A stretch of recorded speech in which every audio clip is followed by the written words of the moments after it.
Well, I think that is one thing that separates photographers is the eye.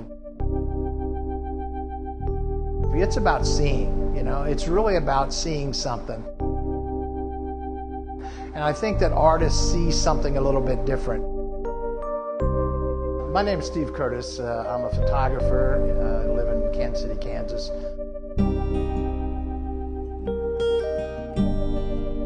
I was lucky enough after a few years to work with a nationally known photographer in town. And kind of from the bottom up, I got in originally by offering to sweep their floors for free. And I spent 3 years with them, moving into different positions. And in 1990, I opened my own place here in Kansas City, Kansas. I noted about the same time my son was in 6th grade and he wasn't getting any art classes at school. So I decided to close everything down and teach art in 3 inner-city Catholic schools here in KCK. And I got an invitation to go to Alaska and teach for 3 weeks, and I've been doing that every year since for about the last 5 years, I guess. Currently, I have a studio in the Okansan building in Kansas City, Kansas. We also have an arts organization here called Valley Arts and Humanities, and there's a studio area called the Press Room where a lot of individual artists come in and are able to have a place to work and to show their work at a very reasonable price, basically.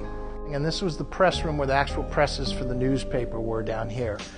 They've cleaned it up a little bit and put in some fencing, and those supply individual spaces for the artists themselves. It's really great because everybody kind of comments to each other about their work. If they're working on something, they'll come in and give their ideas about it. Sometimes there are criticisms about it, and sometimes we like that, sometimes we don't. Myself, I've been very passionate about photography, as I said, for over 25 years.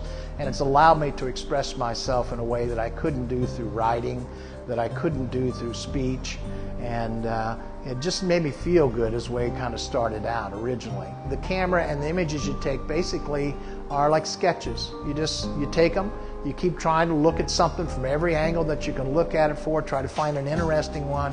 And then when you go back through those, you decide which one has the greatest possibility to succeed. The next step for me is to take that image and make it more than what it is. Try to make it something other than just a picture of what I saw. Put some feeling into it. And it's just a way of self-expression for me. As I got into photography, I found what I was really drawn to was black and white. Black and white images of people particularly was what really struck me. He was a very kind man. And he just had these sensational eyes and the skin tone and everything that I just loved. And when we photographed him, there was no sense to have anything else in there but his face. Eventually, after several years, I got into color, individual portraits, and that's mostly what I do now because I think they're very powerful. I think it's a very intimate time between two people when you are in a photo session and you try to pull out what's inside of somebody else. And most people have an idea about what they look like. Well, the job, I think, of a really good portrait photographer is to relax them and to let them naturally come out, not with a preconceived notion of what they are, but to see what they really are inside. So when somebody that knows them well looks at that, says, that's you. Whatever my passion is at the time, I'm always influenced by what I see. One of the things that kind of surprised me when I went to Alaska, I really thought because of my attraction to people and cultures and all that would be one thing that I would spend most of my time doing was photographing people. But the thing that did kind of surprise me is, and I've not been a person that's been drawn to landscapes ever before in my life, all of a sudden it became very obvious to me that I was missing an opportunity if I didn't start taking these pictures of the landscape. It really gives you a sense of freedom, the untouched part of our world. And that has really spirited me into taking all these landscape pictures for the last few years. Places I've been 5 years ago, I can pull it up, I go to that hard drive, I can pull that picture up and I can feel it all over again. And so it doesn't really ever leave you, you know? It's kind of interesting.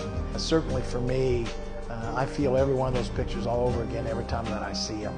In reality, that's what it's all about in life, that's what it's all about in art.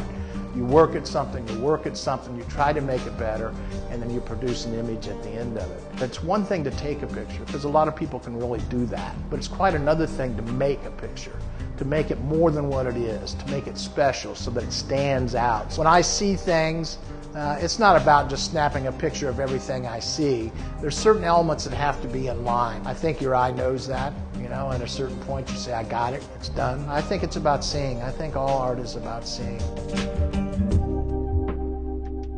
It all comes through the eyes. It all comes back in through here. And I think that's the important thing.